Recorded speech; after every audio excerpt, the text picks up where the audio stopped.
Before we begin, take a deep breath in, hold it, and let it out. Now tell me, where are you listening from tonight? What time is it where you are? Type it in the comments below, because tonight's story is about time.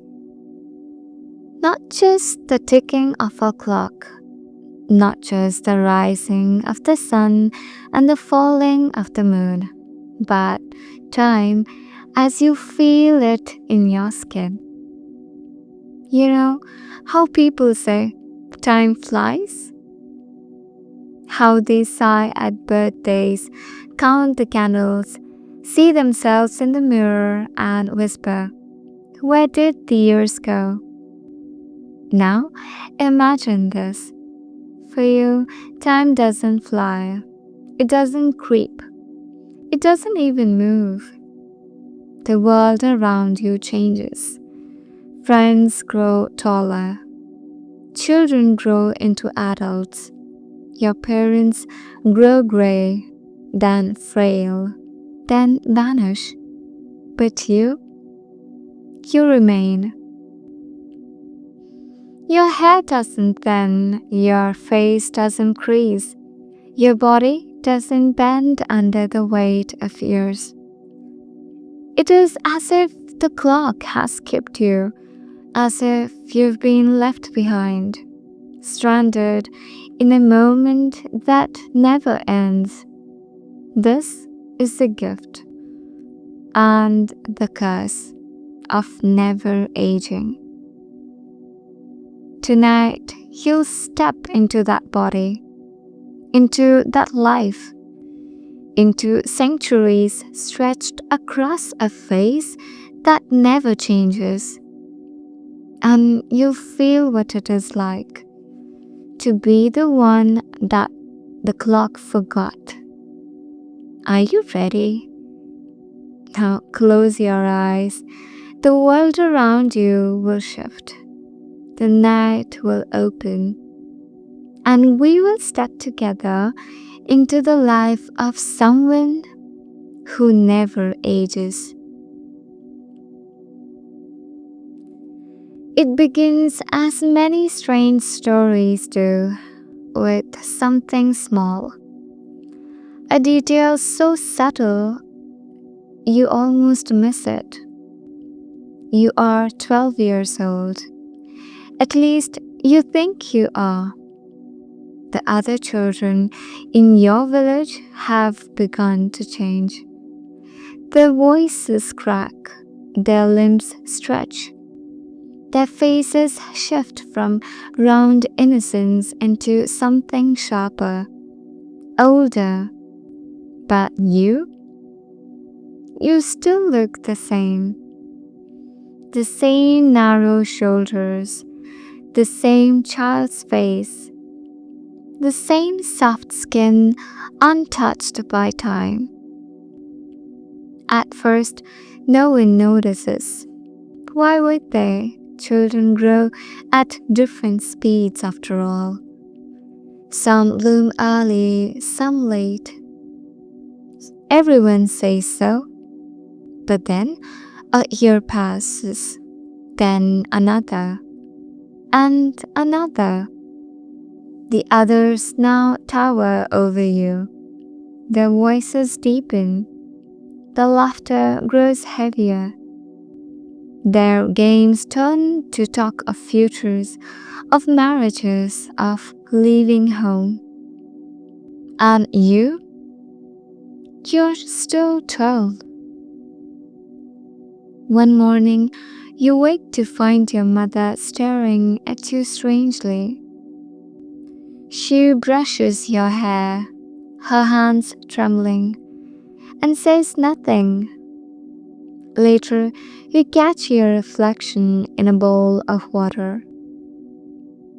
The face staring back at you is unchanged.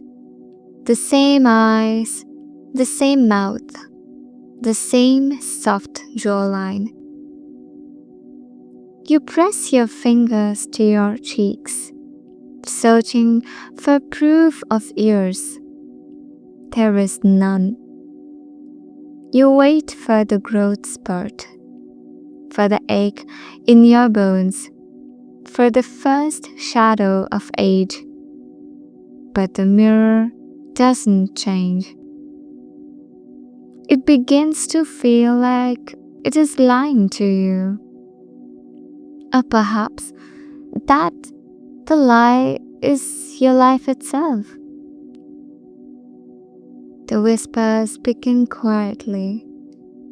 At the market, women glance at you and murmur, "Is that the same child?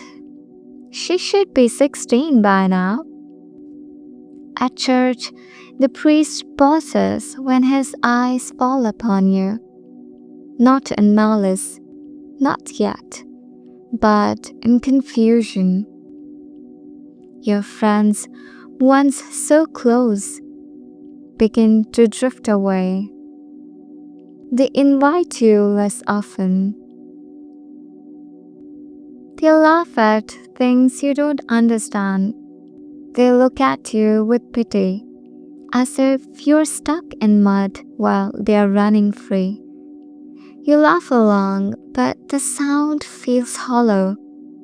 Your father asks you quietly, late at night, "Do you feel different?"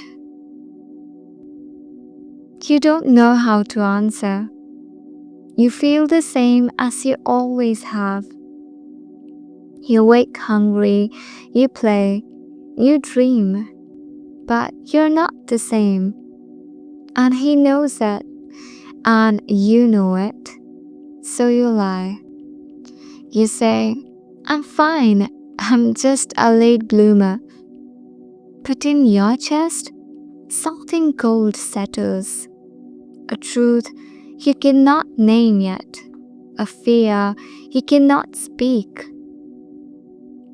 Seasons turn. Your sister, once your twin in size and laughter, now towers above you. Her hair is pinned up. Her voice is steady. She speaks of marriage, of children, of a future. Your friends leave for apprenticeships, for thorns, for war. They wave goodbye, their shoulders broad, their faces stern. You remain, the child who never grew, the 12-year-old who lingers in the corner of memory. At first, people joke, then they grow uneasy, and then they stop speaking to you altogether. You're no longer one of them. You are something else, something unspoken. Silence becomes your constant companion. At meals, your parents avoid your eyes. At markets, strangers stare. Children point. Adults whisper. You try to smile through it, to laugh, to join, but laughter dies quickly when no one laughs with you. You begin to spend more time alone, in the fields, by the river, in the woods where trees do not judge you. You run your hands along their bark, feeling the grooves, the roughness, the age. Even the trees grow old, even the rocks crumble. Only you remain the same. Your grandfather dies when you're still 12. At least that's what the mirror says. You stand by his bed, watching his chest rise and fall. His hand once steady, now trembling in yours. He looks at you with eyes clouded by age and whispers, "You haven't changed, not at all." You want to protest. You want to say, Of course I have, but you cannot. Because he's right. His hand slips from yours. The room fills with silence. And you realize this is the first farewell, but not the last. Not for you. As the years pass, another hunger grows in you. Not for food, not for play, but for answers. Why have you not aged? Why does the world move forward while you remain behind? Is it a blessing? A curse? A mistake? You ask your parents, they shake their hands, they tell you not to speak of it, not to draw attention. People fear what they don't understand, your mother says, and they'll fear you. Her voice trembles when she says it, as if she's already afraid. You turn 15, then 16, then 20, at least inside, but outside, the mirror still shows the same 12-year-old face. You walk through the village. Children who were once your friends have now children of their own. They nod politely, but their eyes slide past you, as if you are a ghost, or a memory, or a dream. You are alive. You breathe. You laugh. You bleed. But to them, you're already something unnatural. And so it begins. The first signs, the first lies, the first farewells. The world grows older. You do not. And in that gap, in that silence, a question begins to form. One that will follow you for centuries. If the world moves on without you, are you truly alive? The older you grow, inside, not outside, the heavier the secret becomes. At first, your parents shielded you. When neighbors asked, "How old is the child now?" your mother would laugh softly. "Oh, 12, still 12, always 12. People chuckled. Children stay young forever. But as years rolled by, the joke soared. Your parents began to craft explanations. He's just small for his age. She's delicate, slow to bloom.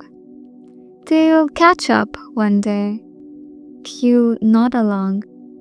You learn to smile at the right moments, to pretend the lie is the truth. But in your heart, you feel it. The gap widening between you and everyone else. Your cousins learn to shave. You do not. Your friends wear long dresses. You still look like a child. Every year, you tell yourself, this year, I will change. Next year, the mirror will shift.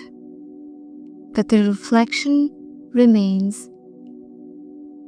Rumors spread like smoke through a crowded room. They slip under doors. They linger in the corners. They cling to you like ash. Some say you're cursed. Others whisper you're blessed. a miracle, a warning. The baker's wife stops giving you bread for free. The priest avoids your eyes. Children laugh when you pass, calling you little ghost, forever child, demon spawn. You stop going to the market. You stop going to the church. You stop looking in mirrors. Because every reflection feels like an accusation. Your parents move to a new town, a place where no one knows your age. Here, you're introduced as 13. Next year, still 13. And the year after, 13 again. At first, it works. No one questions. You make new friends, you learn their games, share their presents, share their secrets. But they grow older, they grow taller, and you remain. Again, the whispers begin. Again, the stares. And again, you're forced to move.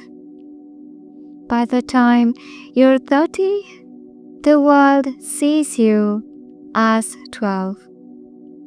You've learned the art of disguise. You wear clothes that make you look older.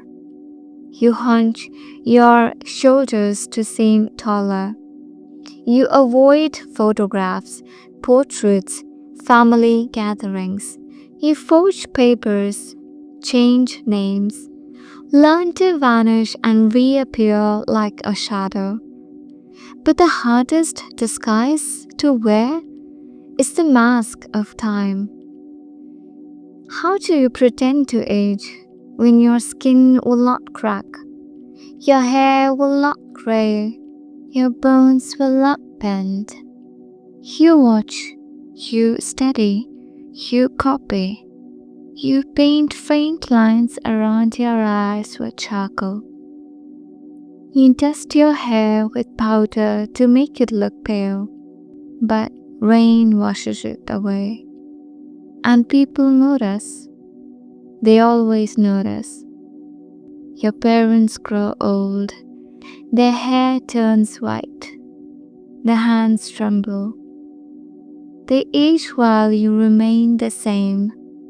Neighbors begin to ask questions. Why does your child look unchanged? Is this a trick? Is this witchcraft? Your father answers with anger. Your mother with tears. But truth cannot be hidden forever. One night you overhear them whispering, "What will become of them when we are gone? They cannot live like this forever. They must hide."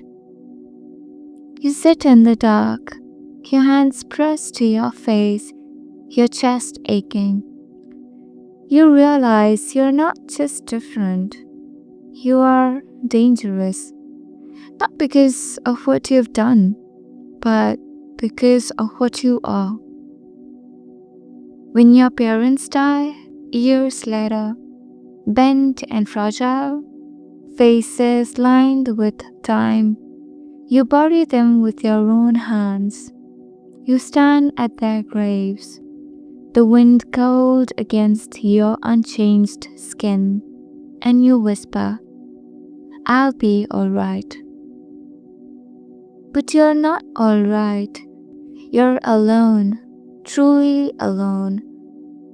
The villagers watch you. They notice that you do not weep like they do. They notice that your face does not match your grief. They notice that you are unchanged.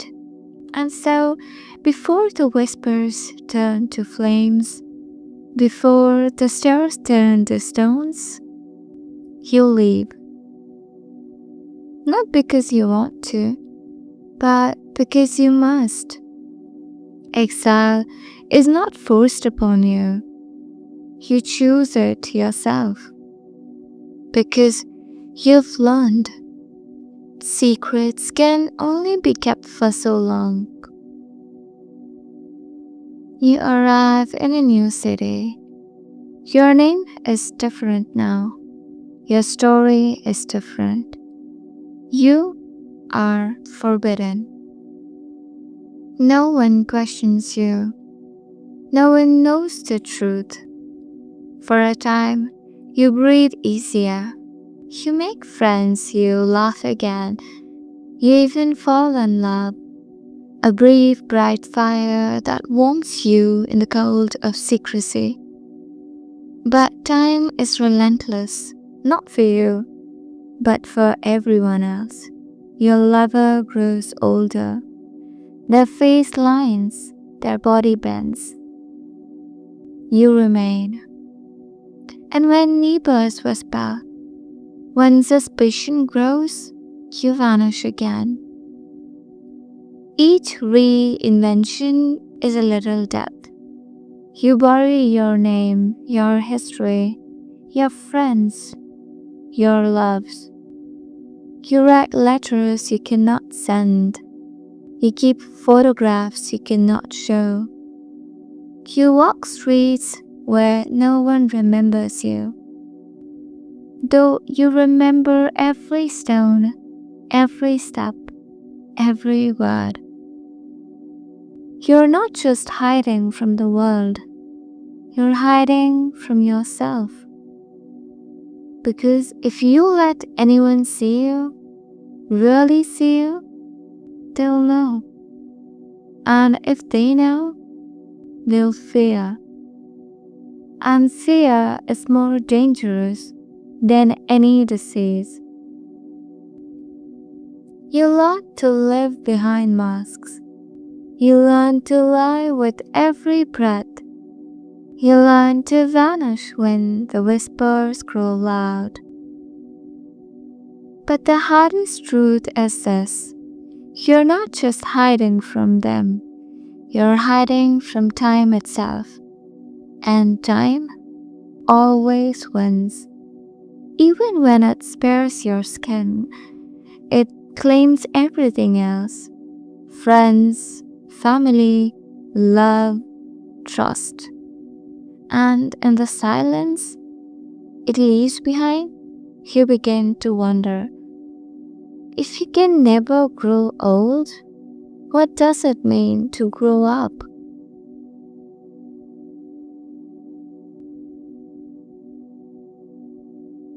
The first time you leave everything behind, you think it will be the last. You imagine that if you just move far enough, if you start afresh, you can outpace the whispers.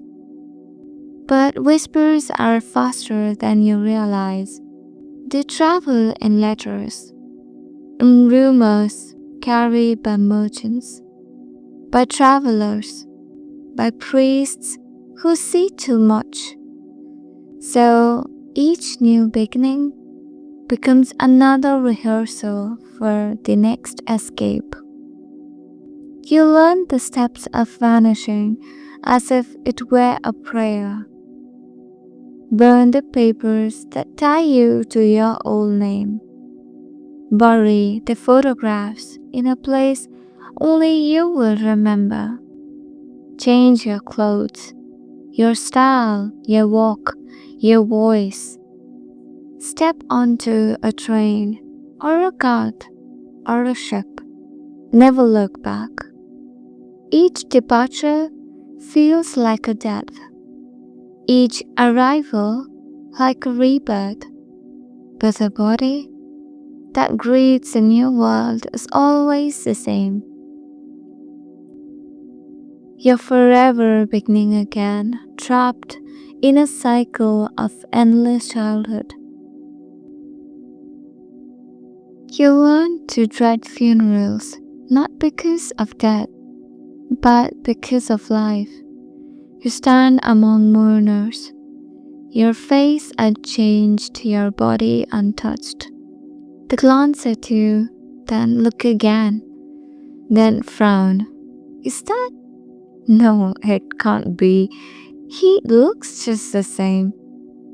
You feel their eyes crawl across your skin. You lower your head.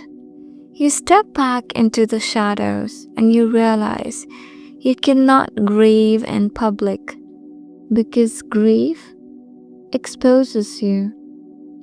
Because grief is measured in years and you have no years to show.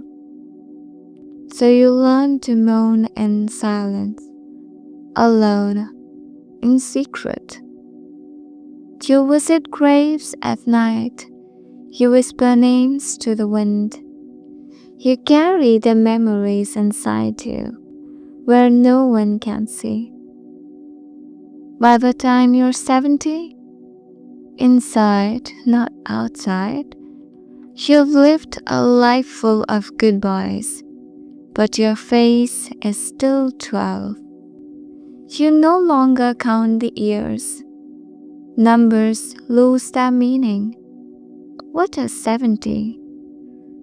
When the mirror still shows a child. Instead, you measure life by absences. The absence of your parents. The absence of friends. The absence of lovers. The empty chairs at tables. The silent houses on once busy streets. Your life is not measured in years lived. It is measured in names buried. And the list grows longer with each passing season. You tell yourself you won't fall in love again. You've learned the math of grief, how beginnings compound into endings, how every hello carries the interest of a future goodbye you can't afford. But love is not a ledger, it is weather, and it comes. It does not ask permission.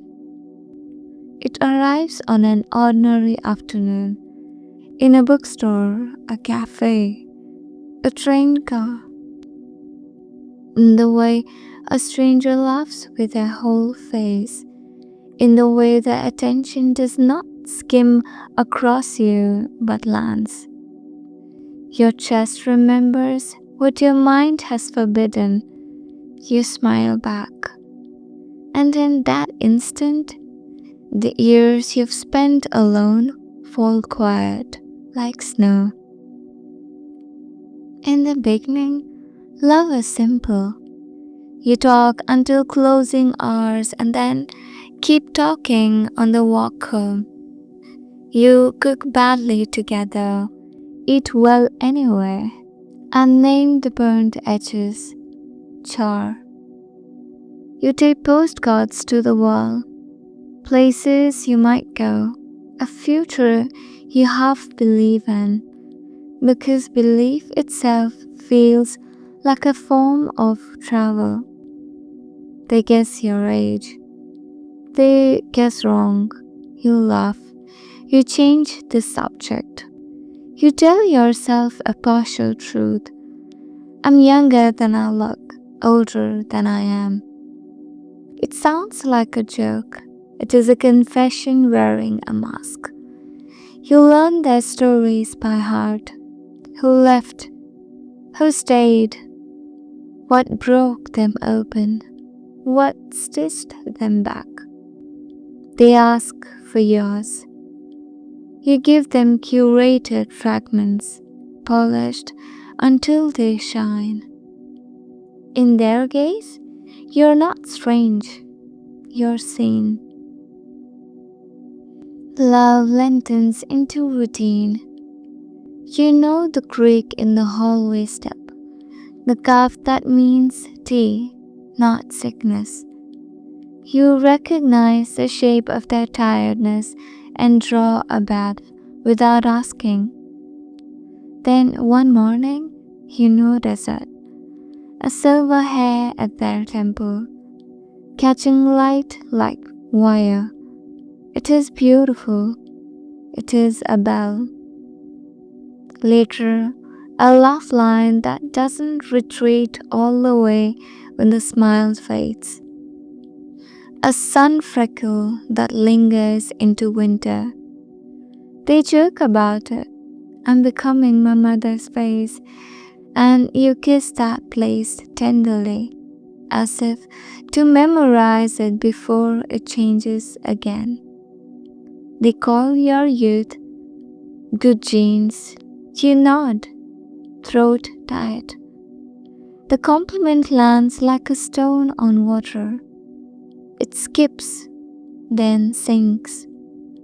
At night, you lie awake, listening to their breath. You catch your inhales to theirs, a metronome of borrowed time. Years pass in the room love built.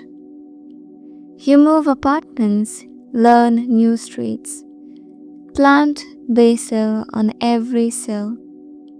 You collect rituals the hour before dawn when the city is yours. The Sunday market and the flower seller who pretends not to notice you always chose marigolds. Then comes the cough that lasts too long, the doctor visit that needs a follow-up. The word benign carries you for a season. The phrase keep an eye on it lodges like grit. You become fluent in a new language. Appointments, charts, bill sorters labeled by day.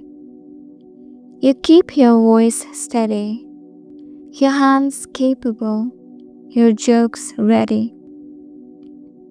They call you a rock. You are a tide held still by force of will. Care is love and work clothes. It is also a mirror you cannot avoid. Their body answers the calendar while yours refuses.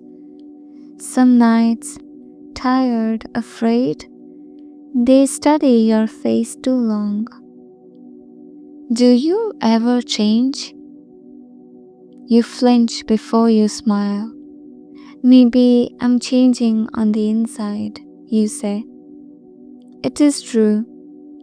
It is not the truth they asked for. There comes a dinner with friends you barely know. Someone snaps a group photo and passes the phone around. Laughter, compliments, the small warmth of being recorded together. Later at home, they open an app that ages faces for fun. They slide the bar over your own and gasp.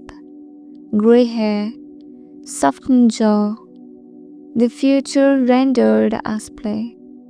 They slide over yours. Nothing happens. They stop talking. The silence is not hostile. It is heavy. They turn the screen off and place it face down like a closed eye. Tell me, they say. Who are you? You set the kettle on the stove to have something to hold. You could lie again. You could call it metabolism, luck, medical mystery, but love is a place where lies mildew. I don't know why, you say. I just don't age. You expect laughter, disbelief, the kind of dismissive wave that rescues the ordinary from the brink of the uncanny. Instead, they look at you as if a window opened behind your face and a storm was visible through it. How long? You tell them a number that shocks you even as you say it. They sit down. They do not run. A new room opens in the house love built. One with no furniture, only air. For a while, the truth is a shared project. You make rules, no one else must know. Every decade, you will move, start again. You will practice a rotation of names like seasons. You'll pretend to be cousins, siblings, eventually, your own child. There is a strange intimacy in planning your future disguises. You laugh too loudly. You love too fiercely. You hold each other as if bruising could prove you both are real. On good days, the plan feels clever, romantic, almost fun. A secret adventure you get to keep from the world. On bad days, it feels like building a house from fog. Children, if they should have them, become a question you circle and never enter. Their face softens when they speak of maybe. Your hardens without meaning to. You change the subject to careers, travel, recipes. You promise more later. Later is a country you have lived in too long. At first, the world barely noticed you. A strange child who never grew. A quiet adult who never wrinkled. But time has a way of sharpening suspicions, and eventually, someone always notices. It begins quietly, innocently. A friend worried about you whispers, "You should see a doctor. Maybe they'll know what's happening." You laugh it off, but the idea clings. You go. The doctor frowns, takes your pulse, checks your eyes. He asks your age. You lie. He writes notes anyways. His pen scratches the paper like a blade. He asks you to come tomorrow. You never do. But the file remains, filed in a drawer, paused to certain office. A curiosity that refers to disappear. Years pass, different cities, different names, but always someone keeps a record. A school teacher who wonders why you never age. A photographer who compares your portrait from decades apart. A government clerk who notices your papers don't add up. As the world modernizes, science grows teeth. Doctors now have machines. They measure blood. They test cells. They map genomes. You watch them from the shadows as headlines scream of longevity, of cures, of secrets hidden in DNA. And you know, if they find you, you will not be a person. You will be a specimen. You imagine yourself under glass, pinned like an insect. You imagine your blood sold in vials, your marrow scraped and stirred, your body opened again and again in the name of progress. You do not fear death. You fear never being allowed to die. For not all who find you come with scalpels. Some come with prayers. They kneel before you, call you angel, prophet, immortal. They ask for blessings. They ask for cures. They ask for your eternal youth. You want to tell them the truth that immortality is not a blessing but a burden, that endless life is not endless joy, that time without aging is not freedom but a prison with invisible walls. But they don't want the truth, they want hope. So you give them silence, and then you leave. The gift and the curse. The centuries stretch behind you like a shadowed road, names carved into silence, faces folded into memory, loves buried beneath time, and still your reflection is unchanged. You stand before the mirror, and it feels less like glass and more like a doorway. A doorway that opens only one way, forward, always forward. It is a gift in some ways. You've seen wonders no single lifetime could contain. You've heard the first cries of machines that mimic thought. You've stood beneath skies pierced by rockets. You've tasted fruits that once grew only in distant lands. You've spoken languages that no longer exist. You have lived 1,000 lives. You have walked 1,000 roads.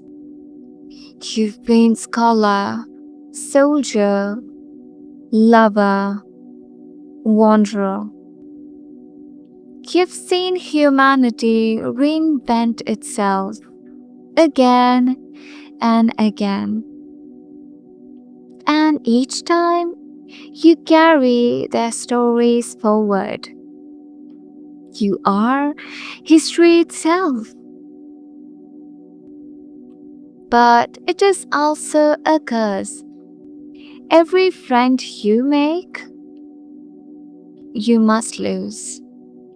Every love you find, you must bury. Every life you build, you must erase. You cannot stay. You cannot root. You cannot belong. Because the mirror never moves. Because the clock has forgotten you. Because eternity is not a gift freely given. It is a prison without walls. And so you live in paradox. You're rich in memory, but poor in belonging. You are eternal in body, but fragile in soul. You are a witness to everything, and yet unseen by everyone.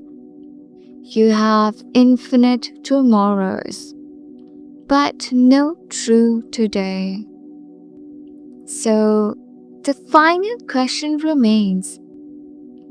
Would you choose this? Would you take the gift, knowing it is also the curse? Would you trade the sweetness of endings for the endlessness of time? Would you accept eternity if it meant solitude?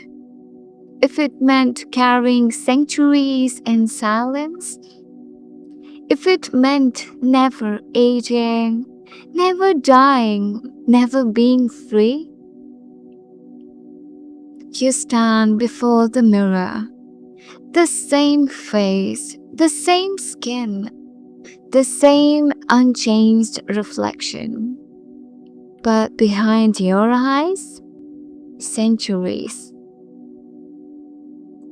Behind your eyes, empires rising and falling, wars fought and forgotten, lovers held and lost, children born and buried, worlds reborn in steel, in smoke, in screens. Behind your eyes, eternity. And so here we end the story of what it is like to never age. The gift, the curse, the silence, the eternity. Now, I ask you, would you choose it? Would you trade wrinkles for centuries? Would you trade endings for infinity? Leave your thoughts in the comments if you would. Because the question is not only about you, it is about all of us. About what it means to live, to love, to lose, to remember. Time moves by everyone except you. And tonight, for a moment, you have walked in those eternal shoes. The question lingers still. If you could live forever, would you want to?